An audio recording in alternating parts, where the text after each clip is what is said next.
महानगरपालिका निवडणुकांची रणधुमाळी आता राज्यभर सुरू झालेली आहे. प्रचाराचे सगळे दिवस हे आता आजपासून सुरू होत आहेत आणि त्यामुळे प्रचार सभा असतील यांना जोर आलाय राज्यभरात. आणि आज आपण आहोत करवीर निवासिनी आई अंबाबाईच्या महाराष्ट्राची जी कुलदेवी आहे तिच्या कोल्हापुरामध्ये. आणि इचलकरंजी ही आपली पहिली महानगरपालिका असणार आहे जिथली राजकीय स्थिती आपण जाणून घेण्याचा प्रयत्न करणार आहोत. इचलकरंजी या महानगरपालिकेचं वैशिष्ट्य हे आहे की पहिल्यांदा या महानगरपालिकेची निवडणूक होते. काहीच वर्षांपूर्वी ही महानगरपालिका म्हणून घोषित झाली आणि त्यानंतरची पहिली निवडणूक आहे, त्यामुळे ती अत्यंत महत्त्वाची आणि वैशिष्ट्यपूर्ण आहे. आणि याच बाबत बोलण्यासाठी आज आपल्यासोबत आहेत भाजपचे इचलकरंजीचे आमदार राहुल आवाडे सर. सर, खूप खूप स्वागत आहे तुमचं प्राईम टाईम महाराष्ट्रामध्ये. 1893 पासून नगरपालिका ही होती आणि आता गेल्या 2 ते 4 वर्षांमध्ये महानगरपालिकेमध्ये त्याचं रूपांतर झालेलं आहे. त्यानंतरची ही पहिली निवडणूक. आपला इथे बराच प्रभाव राहिलेला आहे, संपूर्ण प्रभाव आपला असल्याचं समजतं. तर काय भावना आहेत आणि कशी तयारी सुरू आहे, कारण भाजपकडून आपल्यावर ही जबाबदारी आहे? अतिशय जोरदार तयारी आता इचलकरंजी महानगरपालिकेच्या पहिल्या निवडणुकीच्या माध्यमातून आम्ही तयारी लागलोय. निवडणुकीला 65 नगरसेवक म्हणून निवडून जाणार आहेत आणि महायुती म्हणून जी आमची नैसर्गिक युती आहे, झालेल्या लोकसभेच्या निवडणुकीच्या आणि विधानसभेची जी युती होती तीच युती घेऊन आम्ही महानगरपालिकेच्या निवडणुकीला उतरलोय. जोरदार तयारी आहे. महायुतीचे सगळे उमेदवार अतिशय ताकदीनं आणि एकोप्यानं प्रचाराच्या रणधुमाळीमध्ये उतरलेत आणि आमचा इचलकरंजीच्या विकासासाठीच आमचा निवडणुकीचा अजेंडा आहे. विकासाच्या मुद्द्यावरतीच आम्ही इचलकरंजीची महानगरपालिकेची निवडणूक आम्ही लढतो. काय काय मुद्दे असणार आहेत या निवडणुकीच्या प्रचारासाठीचे? काय तुम्ही नागरिकांना, इचलकरंजीच्या लोकांना या माध्यमातून देऊ इच्छिताय आणि कशा पद्धतीची तयारी किती दिवसांपासून आणि कशी सुरू आहे? अतिशय शिस्तबद्ध आणि व्यवस्थित प्रचार यंत्रणा राबवत असताना, इचलकरंजीच्या विकासासाठी आम्ही काम करत असताना इथल्या असणारा पिण्याच्या पाण्याचा प्रश्न असू दे, इथं असणाऱ्या नाट्यगृहाचा विकासाचा एक नवीन नूतनीकरण आम्ही त्या ठिकाणी करतोय. इथलं रवींद्रनाथ टागोर वाचनालय जे इथल्या MPSC, UPSC, IPS यासाठी जी मुलांना एक इन्फ्रास्ट्रक्चर उभं करून द्यायचं ते काम असू दे, इथलं रोड आणि बाकीचा इन्फ्रास्ट्रक्चर जे असू दे, इचलकरंजी ही वस्त्रोद्योग म्हणून ओळखली जाणारी असू दे त्या उद्योगधंद्याला विषय असू दे, त्याचबरोबर इथल्या कामगारांचा विषय असू दे.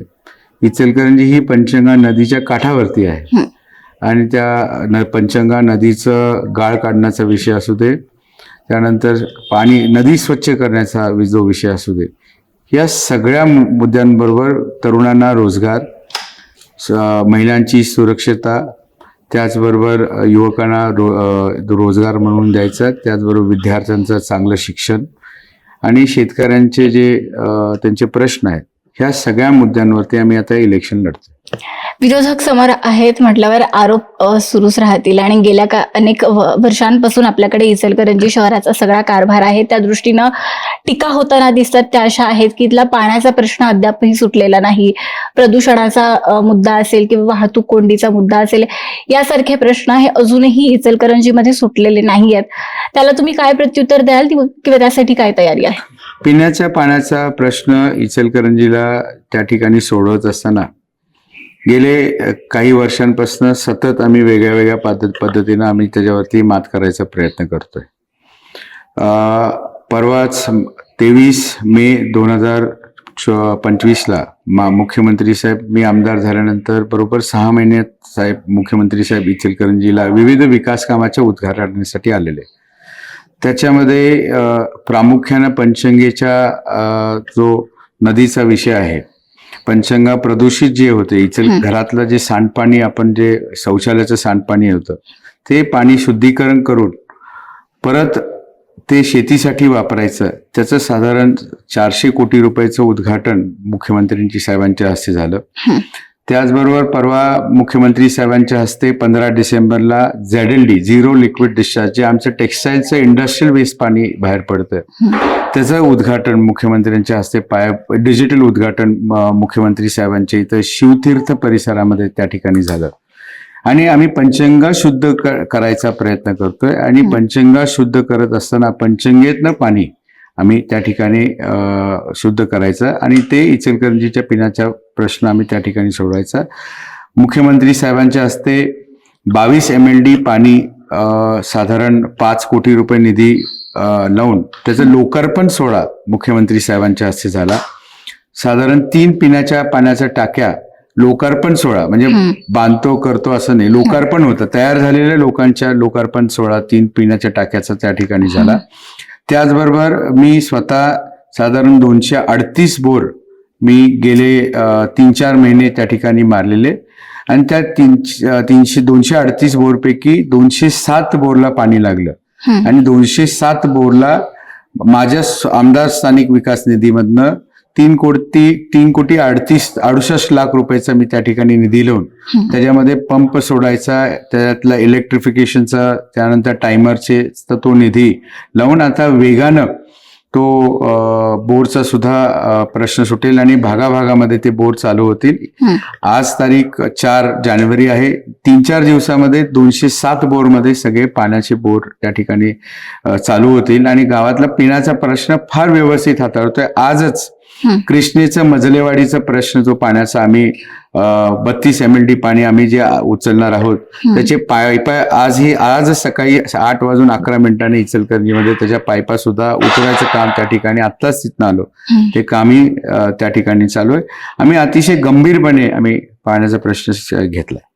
आपण सुरुवातीपासून ही सगळी सुरू असलेली तयारी आणि आपल्या प्रचाराबद्दल सांगताय आणि तुम्ही म्हटलात की आमचा प्रचार फार आधीपासूनच, आमची तयारी सगळी आधीपासूनच सुरू झाली आहे, पण मग तरी सुद्धा विरोधकांकडून फार हलक्यात घेतलं जातंय, काही विधानं येत आहेत. सतेज पाटील यांनी कालच आपल्याबद्दल एक विधान केलं, तर त्याला काय प्रत्युत्तर द्याल आणि कशाबद्दल?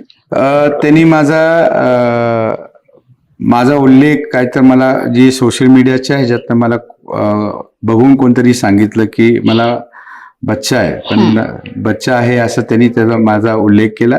पण बच्चे मनके सच्चे होते आणि बच्चे हे मनके सच्चे त्या भावनेतनं मी लोकांची सेवा करतो.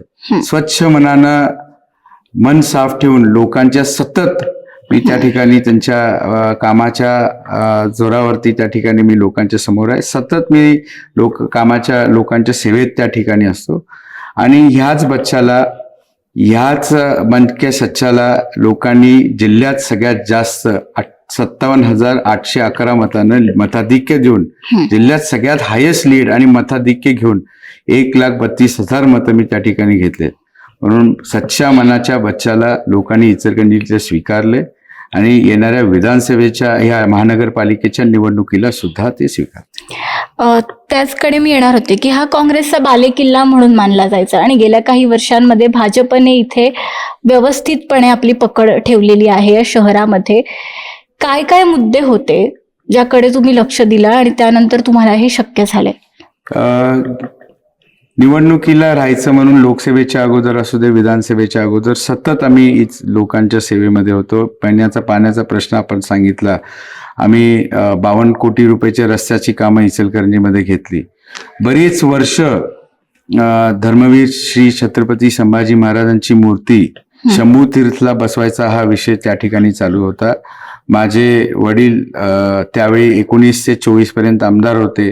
त्यांचा त्या चौकामध्येच त्यांनी निर्धार घेतलेला की ह्याच चौकामध्ये त्या ठिकाणी आम्ही महाराजांची मूर्ती त्या ठिकाणी बसू आणि 7 महिन्याच्या कालावधीमध्ये शासकीय सगळ्या परवानग्या घेऊन आणि 2 कोटी रुपये निधी लावून आम्ही महाराजांची एक देखणी सुंदर मूर्ती माननीय मुख्यमंत्री साहेबांच्या आणि भिडे गुरुजींच्या उपस्थितीमध्ये त्या शंभू तीर्थच्या चौकामध्ये आम्ही त्यांचा एकदम भव्य दिव्य सोहळा घेऊन आम्ही त्या ठिकाणी लावला. त्याचबरोबर इचलकरंजीच्या स्वच्छतेचं पाणी आहे, आयजीएम सारखं रुग्णालय जे शासकीय रुग्णालय आहे त्या रुग्णालयाच्या माध्यमातून चांगली आरोग्य सेवा त्या ठिकाणी देणे. इचलकरंजीच्या विकासासाठी काम करत असताना इथले असणारे जे रेशन कार्ड आहेत त्यांना स्वतःचं हक्काचं धान्य असू दे, त्यांची पेन्शन योजना असू दे, त्यानंतर जी KYC झाली लाडकी बहीण ती योजना परत व्यवस्थित चालू ठेवेल किंवा त्यातला कुठलाही एक लाभार्थी आमची लाडकी बहीण बाजूला राहता कामा नये. प्रत्येक कानाकोपऱ्यामध्ये आम्ही लाडकी बहीणचे कॅम्प त्या ठिकाणी घेतले. त्यांचं जे हक्काचे जे पैसे शासनाकडे येतात, भाऊबीज म्हणून त्या ठिकाणी दरवेळी येतात, ते आम्ही व्यवस्थित ठेवायचा प्रयत्न केला. शेतकऱ्यांचं आमच्या इचलकरंजीला पंचंगीला लागून फार मोठी शेती आमच्याकडे आहे. त्यांचं रात्री लाईट कनेक्शन असतं.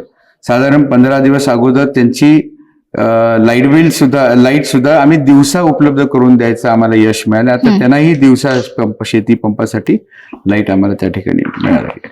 सर, मी अखेरच्या प्रश्नाकडे येते, पण खूप महत्वाच्या. महानगरपालिका ही पहिली निवडणूक आहे, म्हणजे फार मोठी स्वप्न असतील, जशी आपली शहरासाठी असतील तशी लोकांची असतील. मला विचारायचंय की इचलकरंजीसाठीचं तुमचं विजन काय आहे, तुमचं स्वप्न काय आहे, आणि इथे सत्ता स्थापन झाल्यानंतर पहिलं काय कराल? आता इचलकरंजीचं विजन हे कायमच. आता आम्हाला इचलकरंजी ही फक्त महाराष्ट्राचं देशाचं मँचेस्टर म्हणून ओळख न करता आता जगाचं मँचेस्टर म्हणून त्याची ओळख करायची आहे. कारण की इचलकरंजीची जडणघडण ही वस्त्रोद्योग नगरी म्हणून सतत त्या ठिकाणी आहे आणि एक आधुनिक इंडस्ट्री म्हणून त्या ठिकाणी आमची टेक्सटाईल एक वेगळ्या दिशेनं त्या ठिकाणी चालू आहे. आणि त्याच्यासाठी जे काही सगळ्या इन्फ्रास्ट्रक्चर, मग रस्त्याचं असू दे, पाण्याचं असू दे, स्वच्छतेचे असू दे, इथल्या असणाऱ्या लोकांचं राहण्याचा विषय असू दे, आमच्या इथला क1 म्हणजे ज्यांना क1 शेरा जो महसुलीचा आहे तो शेरा दूर करणं असू दे, त्यांचे आमच्या इथं शास्तीचा एक विषय आहे तो क्लिअर करणं असू दे, हे सगळ्या गोष्टीला आम्ही आता एकत्रित घेऊन आता महानगरपालिकेच्या माध्यमातून आमच्या महायुतीचा महापौर करून येणाऱ्या काळामध्ये आम्ही इचलकरंजी एक ग्लोबल सिटी ह्या दृष्टिकोनातनं एक टेक्सटाईल सेक्टर म्हणून आम्ही त्याकडे बघतोय. इचलकरंजीला जगाचं मँचेस्टर करण्याचं आपलं स्वप्न आणि त्या दृष्टीनं आपली सगळी जी काही वाटचाल सुरू आहे त्यासाठी मी तुम्हाला खूप शुभेच्छा देते. आणि काय इचलकरंजीचा निकाल असणार आहे याहीपेक्षा या दिवसांमध्ये चालणारा प्रचार आणि त्यातून एकंदरच निर्माण होणारा इथलं सगळं राजकीय वातावरण, एकंदरच कोल्हापुरातलं आणि विशेषतः या सगळ्या भागातलं आपण वेळोवेळी जाणून घेतच राहणार आहोत. तुर्तास मी तेच सांगते. सर, खूप खूप आभार आमच्याशी बोलल्याबद्दल. धन्यवाद.